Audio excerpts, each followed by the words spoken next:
me a... Oi, Bucks! Give me a 3, 2, 1, and then I'll just show how magic happens.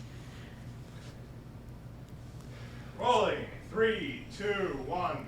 Welcome in, ladies and gentlemen. It is that time again where we sit down in the Big Joes, we have a yarn, and we talk life. This is Words with Wheelsy, episode 27, and I've gone big. I've gone really, really big with this one. I've gone for the big boss, pays my bills, makes sure I'm financially stable and having a good time.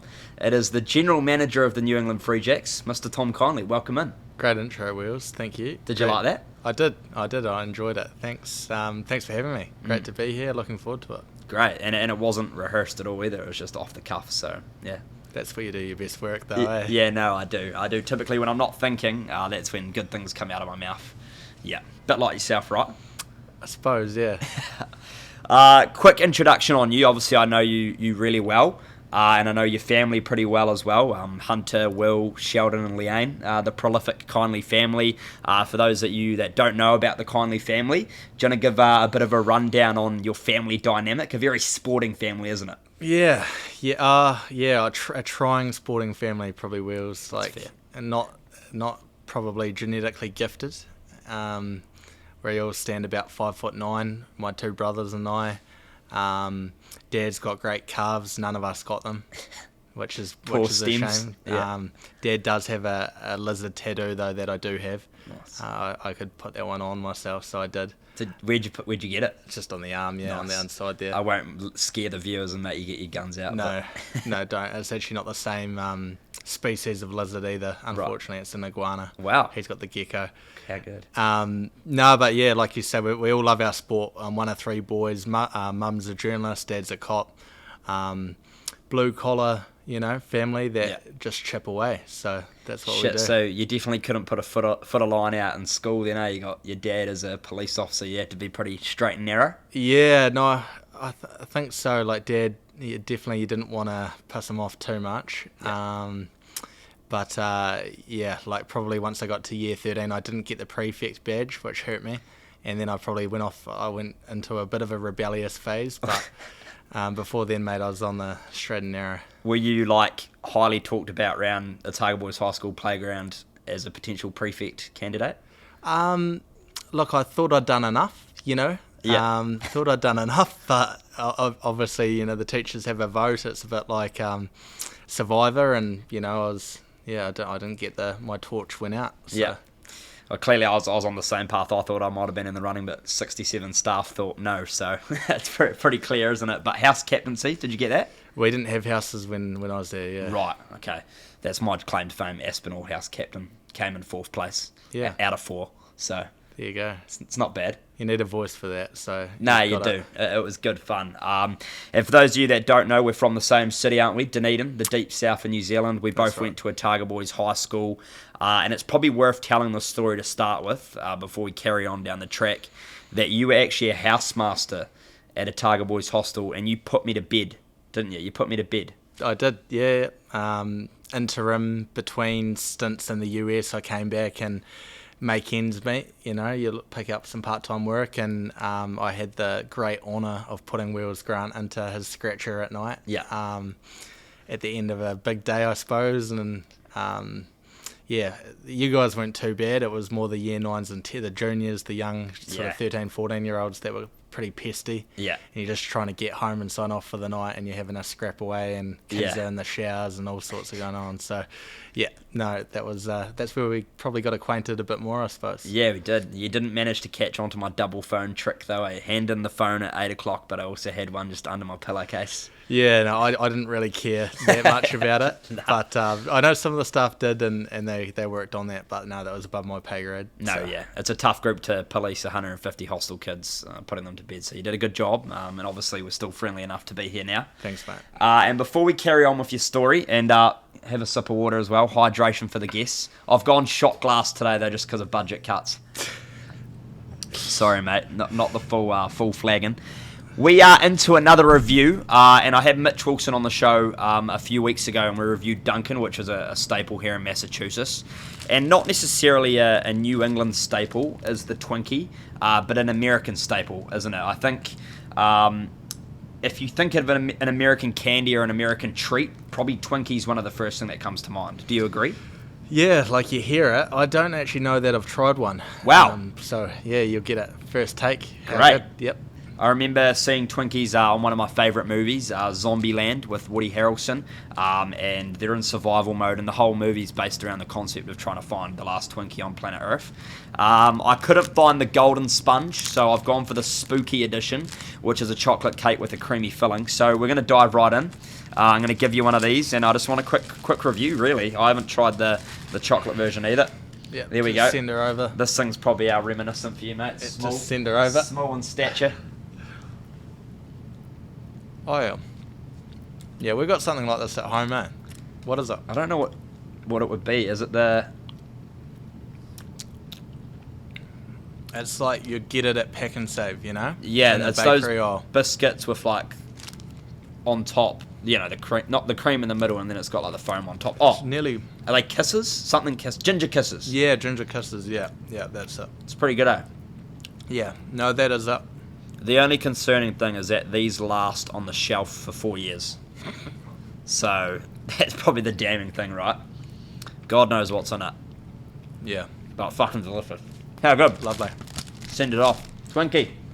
We'll give that one to Producer Bucks. Enjoy that. Out of 10? Probably like a 6. Yeah. Yeah. Yeah. Just like it's scraping past. Yeah. Yeah, just gets the pass mark. Well, there we go. As I said, each week we're going to review a certain type of food. Doesn't have to be New England, but certainly an American staple there. Moving back to where it all started for you, we touched on a little bit of Otago Boys High School. What sort of student were you like at school? I know you're obviously pretty sporty. You played soccer, which you could touch on as well. But what sort of student were you like at Otago Boys? Yep, I'd say pretty diligent. Language was my sort of forte as opposed to your sciences and your maths, you know. So I was good at, you know, the written PE aspects, history, biology even, but not so much your physics, chemistries, that world, you know. So, yeah, probably sums up, like that's a similar trend with my sporting career as well. Like I could do the stuff that required a bit of toil, but when it came to like having to have something like that brain chemistry for physics and maths, I didn't have it. Yeah. And it was similar on the sporting field, as you said. Rugby didn't have the stature to be the inside centre I wanted to be. Oh wow, 13, 12. Yeah, and I got roped into playing a bit of football, and it was a way for me to probably get on the bus to the inter-schools as much as anything and bring some physicality to the right back position. But no, I love my sport. Played most things, you know, to some level. But never excelled, so there you go. That's all right. But a lot of people probably don't know you actually featured on the wing for Zingery Richmond Premiers, the Dragons, didn't you? Yes, yep. And I did. Yeah, I did. I did play a game or two there, and then played a couple of sevens tournaments with them as well. So, yeah, that'll go down in the history books, eh? The Dragons, up the Dragons. Nah, they're certainly making I follow Dunedin Club Rugby still pretty well from over here. They're making some improvements to their club, which is good to see. Well, it's overdue. Right? We've got it is overdue, eh? Yeah. Yeah. They need to get in the playoff contention at some point here. Yeah, well, if they had the likes of yourself on the wing, like, no offence, then obviously that's scraping the barrel away. Yeah, no, I think there's some work to be done there, but they've got the facilities, they've got the grounds, like, it's all there. Just probably need the coaching and the direction, you know. So. Yeah. And speaking of directions, Mr. Kindley, you've landed halfway across the world, much like I have, sitting in a beanbag, on a beanbag in Boston. Like, how did it come to be your American journey started? Because it's probably a lot different to what people actually know. Yeah. So I didn't know what I wanted to do when I left school. I went into the University of Otago, studied PE, sports science and exercise prescription. Finished that, still didn't know what I wanted to do. Took an analysis internship with the Highlanders, hated it. I worked in, I always tell the story, I worked in like a wee office there, analysis office, me and the nerds in there, and I was always looking down into the gym thinking, man, I just want to be down there and interacting and, making a difference to the physical performance side of things more than anything. So I did my postgraduate studies after that. That was sort of the motivator to do my postgraduate study in strength and conditioning. So I did that. Did some work with Otago Rugby and some other, got involved with Singaree, as you say, and kind of started at the ground and just tried to learn as much as I could about the industry. And then an opportunity came to come across to the States, finish my study at a famed university called Dartmouth College, where I took up a paid internship there, and that's sort of where I got underway. I loved it, working with across all the sports, like American football, rowing, rugby, all of them. We had an equestrian team in there, so they were. That was a wide variety. Yeah, a real wide variety. Yeah, so, mate, that's sort of how I got to the States, and then at the conclusion of that, I'd done some had some experience towards the back end with USA Rugby under 23s men's and women's. So, kind of got my foot back into rugby and realised, I actually have a few of these analytics skills and could, do that work as well. So that put me in quite a good position to be able to kind of get into MLR right as it was starting up, and also the USA national team and get a part of that team in the lead up to the Rugby World Cup. So that was sort of, me kind of just following my nose and trying to work out what I was going to do. And obviously, like, you list off all those things, like obviously it all happened pretty quickly. When you were in Dunedin, was it a relatively like easy decision for you? Were you at the end of your studies and you're like, I need to get out of New Zealand and just go overseas? Like, was it a 50-50 thing for you, or were you like set on going overseas? Yeah, I think like Dunedin, I'd spent a lot of time there.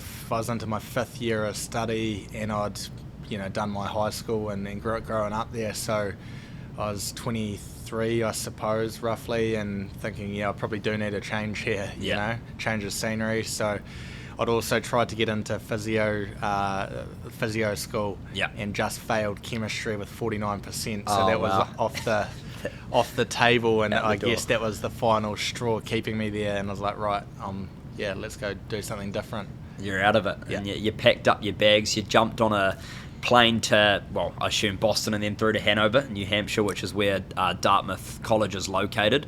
What were your initial reactions to college life there? Obviously, you were more in a staffing capacity, but you obviously immersed yourself into that experience.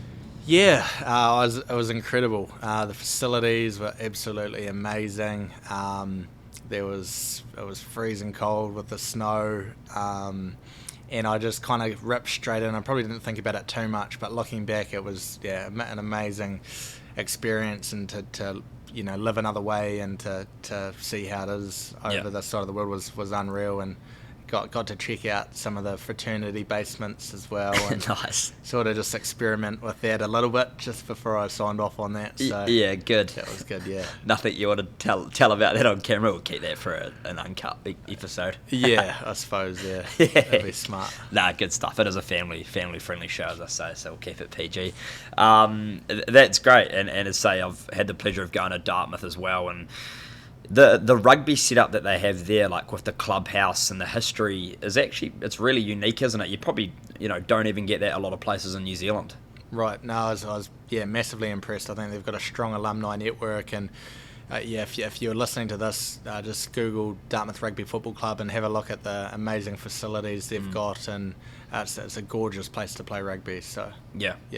And you were telling me about your tough times living through that era when you were first starting out in America. I remember you were telling me you were living on noodles and chocolate milk. That's correct. The little pouches of chocolate milk. So you were doing it pretty tough, right? Like getting through that first couple of years. Yeah, they had. I think my takeaway income after I paid my rent was a couple $100 for the month. Yeah. So I had my ground beef, which is mince for us. Yeah, you know. mince. Yeah. It took me a while to work out that it's actually mince and I could purchase it. Yeah. But between that and, like you say, some pasta, smoothies in the morning, and we had access to unlimited chocolate milks, little Trumus. Yeah. I know which the you would Trumus. love. Yeah. So I'd bang 4 or 5 of those a day, and that gave me the sustenance I needed, I suppose, to get through.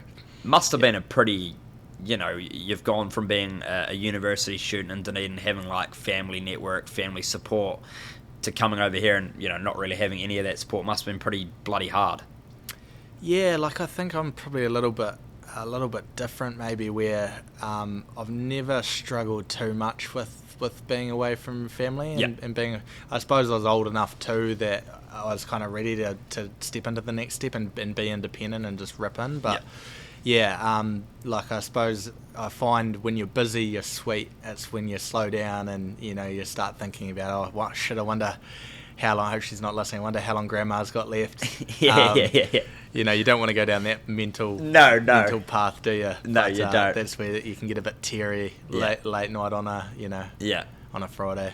And it's pretty special though. You weren't able to see your family, was it, for like 2.5 years, and then last year you had a amazing road trip with them around America. Yeah, I think it was just bloody awesome to bring them over and show them, like this place and kind of what I've spent so much of my life trying to do, and I'm super proud of what we've been able to put together here, and for them to be able to see it, and they've heard all about it, and even Dartmouth, and meeting Mags, my boss, and all the people that I talk about to them when we catch up was super cool, so they loved it.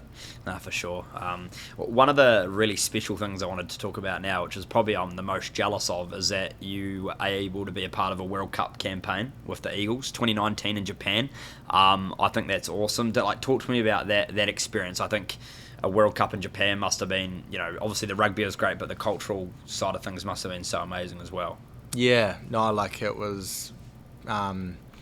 It happened pretty quick. I think they gave Mags a call and said, "Hey, do you reckon you could lend us TK?" After that, I got to know the head of S&C at the Collegiate Under-23 camp, and then he gave Mags a call after, and unbeknown to me, do you think we could borrow TK for our 5-month campaign? And next thing you know, I'm off to Colorado. We're living in a hotel for 3 months, and like everything about that kind of period was just awesome.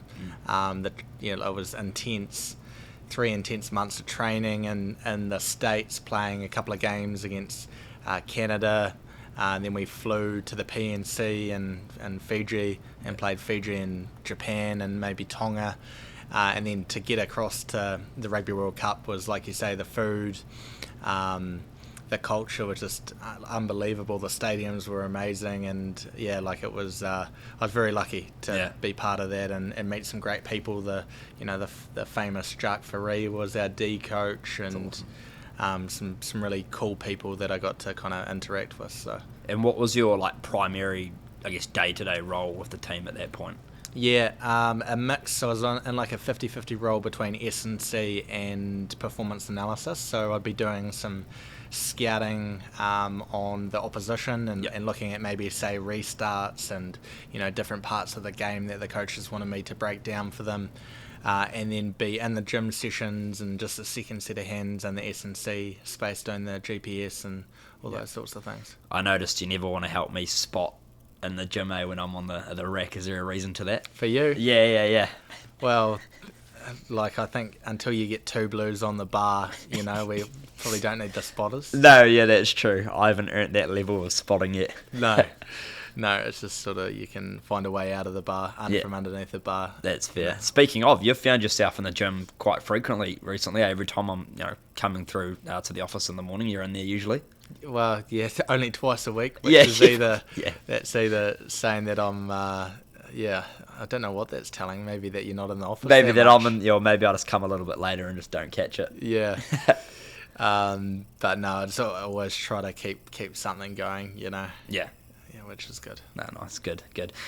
In terms of your role now, obviously with that performance analysis background, and the S&C background, you've now found yourself in the general manager role of the Free Jacks, which is a broad spectrum of different day-to-day tasks. Do you want to give a quick, I guess, couple of minute rundown of how your role, you see your role operating? And I know that it's probably going to be hard to describe, but give it a crack. Yeah, no, it's pretty. Hopefully, it won't take me 2 minutes. But so staff and player contracting, I guess player and staff logistics. So your visas, housing, transportation, contracting, your day-to-day, week-to-week logistics. So your in-season, pre-season, kind of week-to-week, what's going on, strategy. So working out your longevity plans with your players and staff, and then really just sort of being a man manager as much as anything, and just trying to have as strong of a relationship with each staff and player that I can, and make sure that we've got a unit of people that are really caring about each other and keen to work pretty hard for each other. So and it's probably no like hidden fact that you're probably like quite young to be in a general manager's role, right? If you look around the league, probably most of the other GMs are significantly older than you. And how did you feel you've grown into that role? Because you started probably more in an intern capacity at the Free Jacks, and then over 5 years you've morphed into, I guess, a professional really at your role.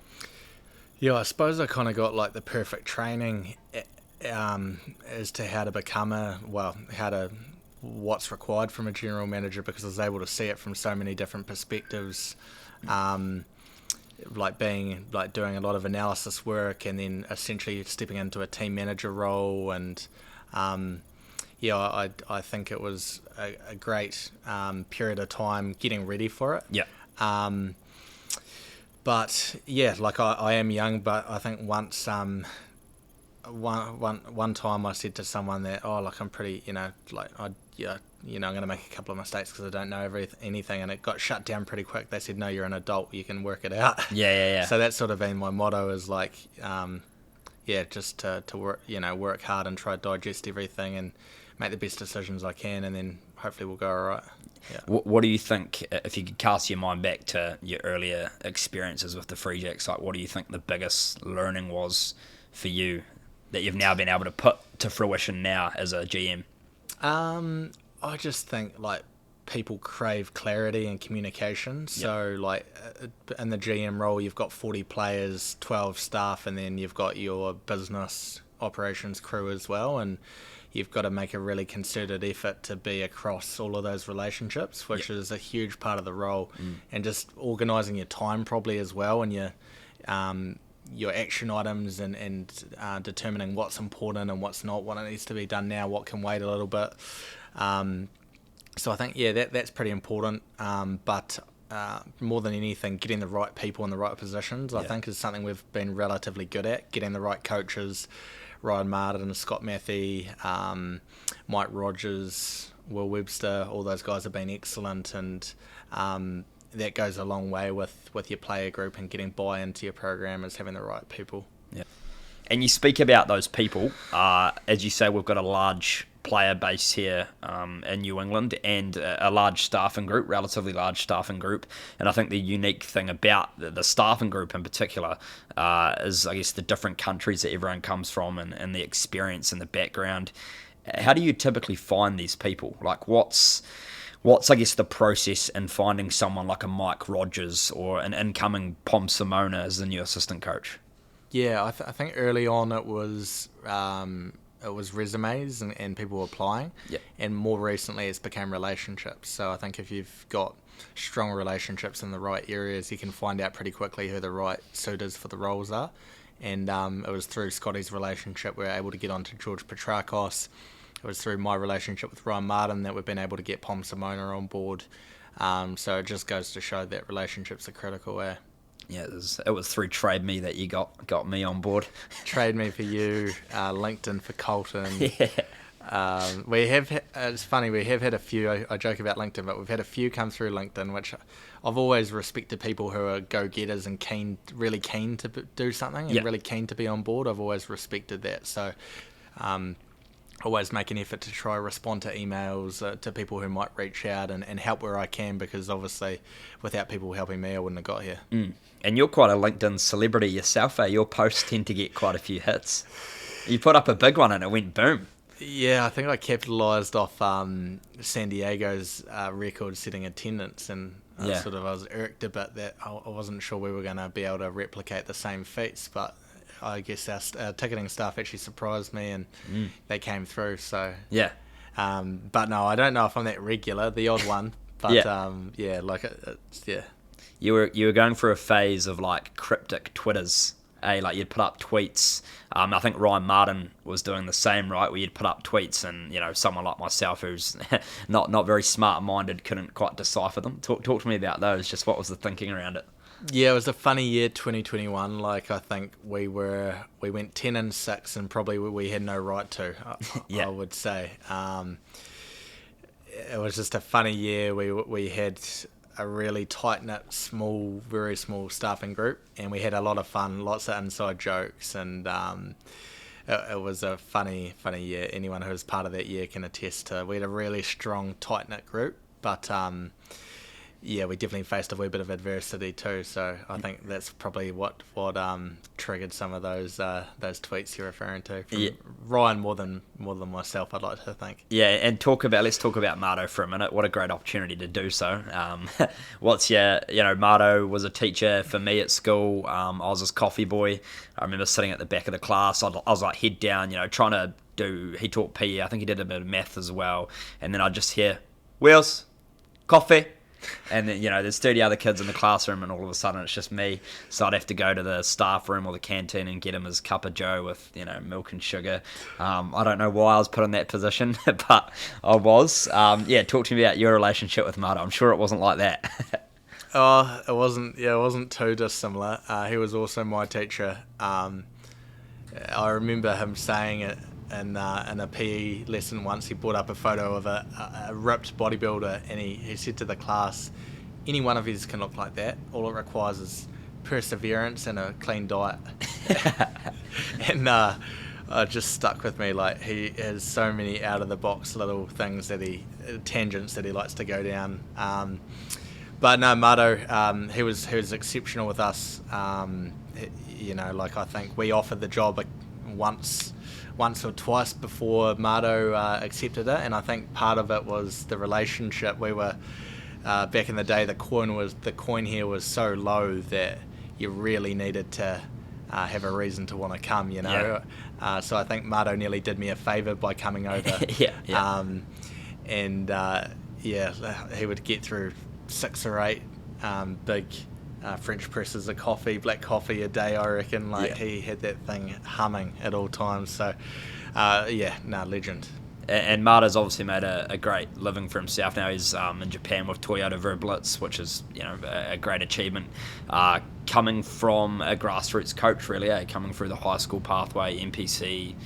He's done a bit of the Asia Pacific Dragons, Melbourne Rebels, and Free Jacks. Yep. And you've always said, I remember you said it the other day, like the grassroots coaches, the ones that come from high school, are typically the best in some way, shape, or form. Yeah, I think they've practiced, and Ryan's definitely set the precedent here as to what we need from our coaches. We need career coaches and guys that have coached, like you say, school and club and earned their stripes, and there's so many coaches now that are going just straight from being a player to coaching, and there's so much that you don't know at that point that that you work out through the hundreds of coaching sessions that you go through, and you work out what works and how to interact with your players and how to get the most out of them. Scotty's very similar in terms of his background. He spent just about 10 years as a schools and academy coach, and I think that's really important to us here at the Free Jacks, where we've got coaches, we've got players that are just about Super Rugby level, and then we've got guys that are just becoming professionals. So you need to be able to coach to all levels. Yeah, it's great. It's a great balance.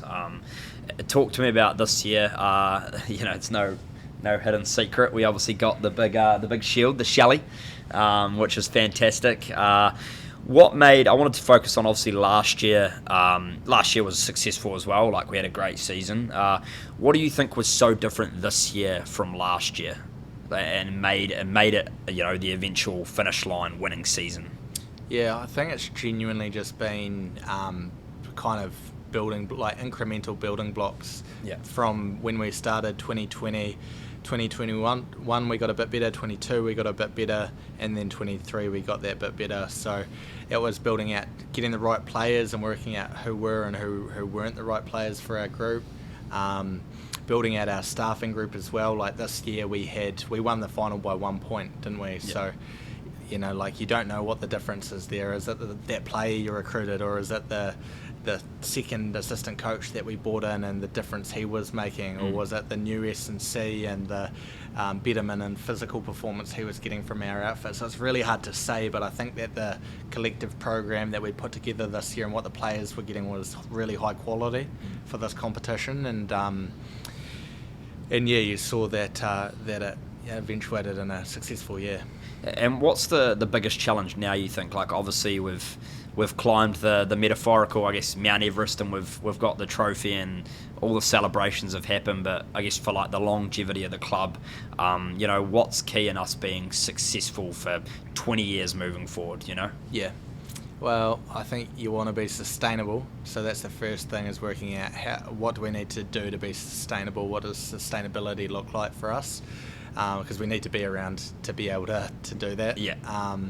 And then I think we need to put infrastructure in place, so we're lucky that we've got great facilities, and this is great infrastructure. We've got a great relationship with the city, that's great infrastructure.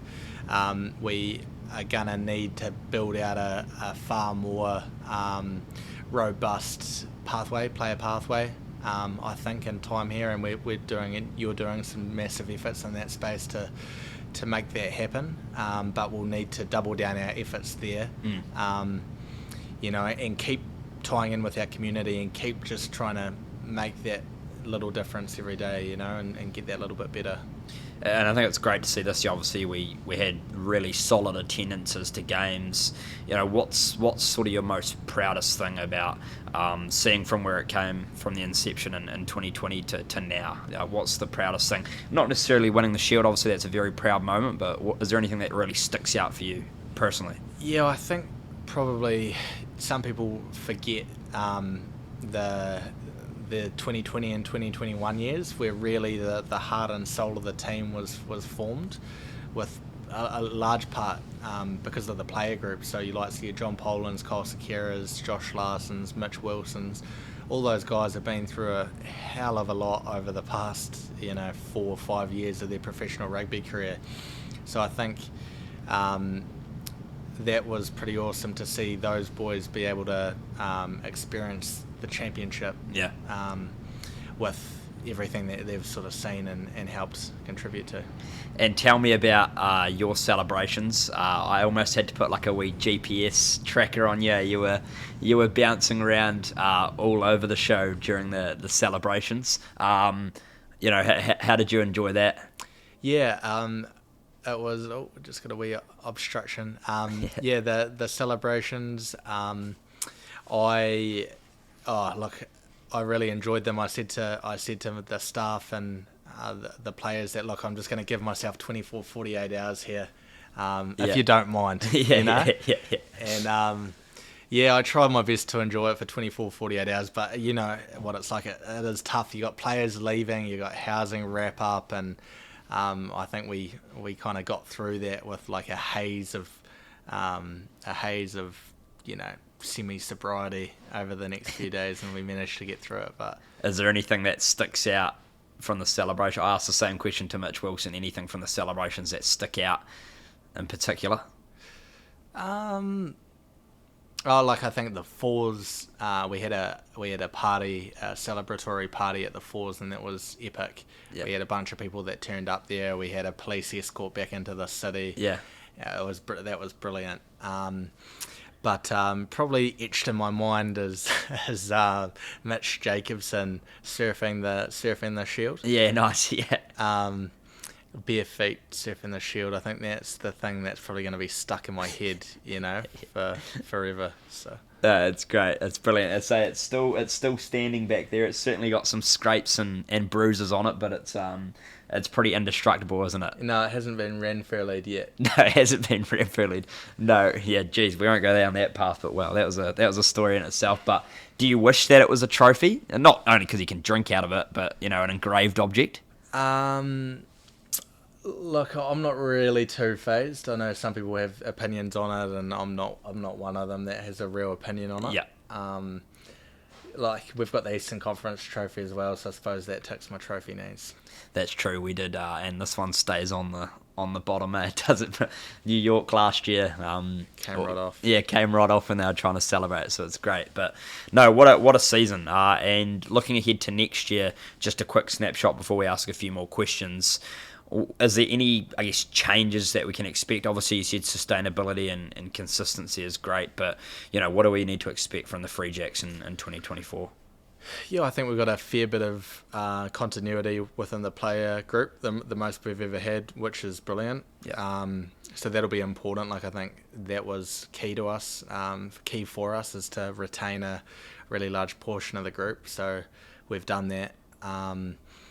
And I think really the recipe's pretty similar for us. Like we want to be sustainable, we want to be really competitive, so we want to make sure we're there at that pointy end, and we want to be, if we've got an environment where players and staff are getting pushed and getting better and feeling like they really belong there, then I think we'll be in a pretty good place to hopefully go pretty close again. I'm certainly excited for what's to come next year.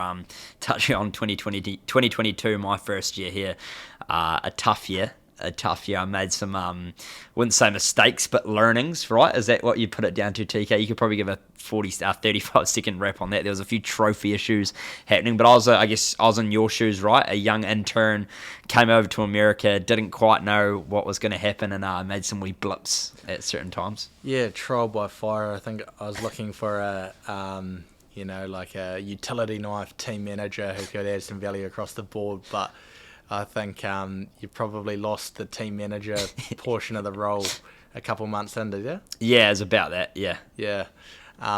But, look, you can't have it all, can you? No. You've got these skills, you've got your community skills, you've got the ability to connect with the players, you run the draft night, you add so much value that you can't do it all, so we can't hold it against you. No, you can't. It's all right. I've gone away from filling up drink bottles and pumping rugby balls, sorry. Yeah.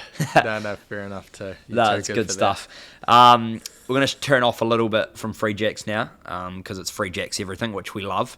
We'll go a bit more personal. As professional sport is such a high intensity and high taxing profession, what do you like to do to switch off from everything, which you probably struggle to do, no doubt? Yeah, no, the missus would say that I don't do a very good job of it, but I really enjoy doing a bit of yoga at the moment. Wow. Yep. That's one thing I didn't know. Yeah, a bit of yoga, a couple mornings a week, trying to get some range of motion back into the carcass. Yeah. Working out, I do like being outside, like the water, love the water. When we went down to Florida, I got on a wakeboard on the cable pulley, but it's not very often I get to do stuff like that. So Darby's from Santa Cruz, California, so when we go there, I like to get down to the water and get my toes in the in the sand. So mate, that's probably about all of a bit of reading and a bit of guitar when time allows, but that's sort of about enough for me. And did you want to, I'm going to anyway if you don't, tell the crowd, obviously one of your brothers, Will Kindley, Rooksy, came over on family vacation and an incident happened on water that derailed his American experience, particularly because he didn't get to go out for a couple of nights in Boston with me. Do you want to just tell the audience what happened there? Yeah, so we rented a boat on Lake Winnipesaukee, which is up in New Hampshire, lovely lake, and I passed my boat test. I studied for a couple of days to make sure I would. So all was going well. We got up on the wakeboard and Will just about jumped the wake and we had a big crash and went, "Oh, you're nearly there, do it again." And he jumps it again and catches an edge on the other wake and then whiplashes into the water. And he just went quiet for the rest of the day. Yeah. It turns out he had severe whiplash, so that pretty much fucked the trip up. He was in all sorts. I remember I came around for a barbecue and he was like in a paralytic state. Yeah, no, we had to go to New York and walk around the city, and we went on a Cape Cod bike on the rail trail, which like nauseated him, and he couldn't walk around the city in New York. He'd keep having Adam Thomas, our great physio who used to be at the Red Sox, he gave him these neural flossing exercises. So he's lying on the ground in Manhattan, doing these sorts of things, trying to like loosen up his nerves and his spine.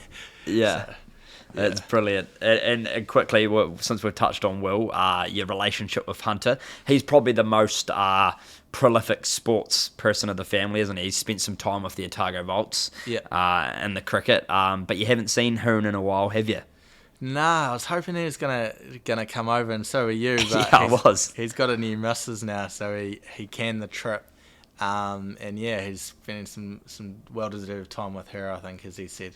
I'm glad. I remember a couple of years ago saying, Hoon, you need to find yourself, a love or a girlfriend. I'm glad he has, so it's obviously good. Yeah, no, and my missus said to my dad that she's going to be chopped liver now because she's a cricketer. Yes. So he's got 24/7 throwdowns.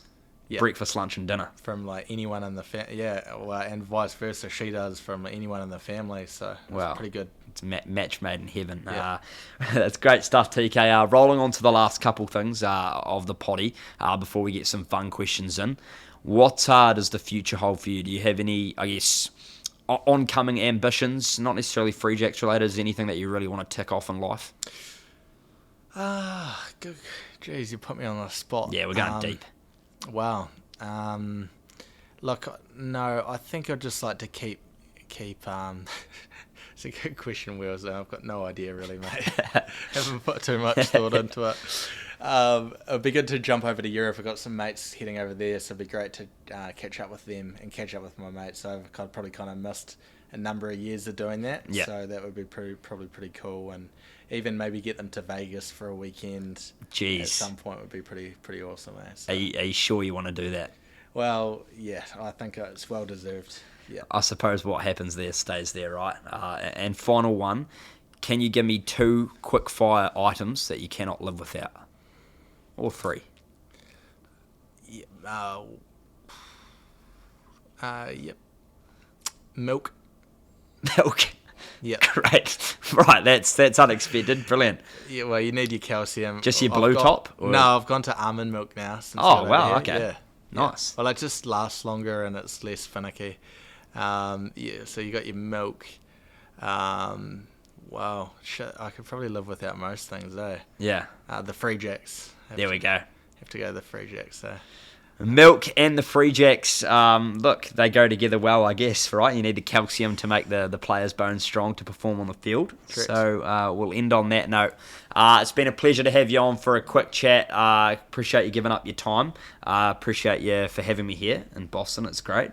And having a Twinkie with me and chatting some shit. Good man, great to have you on board, and yeah, no, I enjoyed it. We'll be back next month, episode 28 oncoming. It's going to be a big guest. Can't quite reveal it yet because I don't know who it is yet, but we'll be back. Thanks, mate.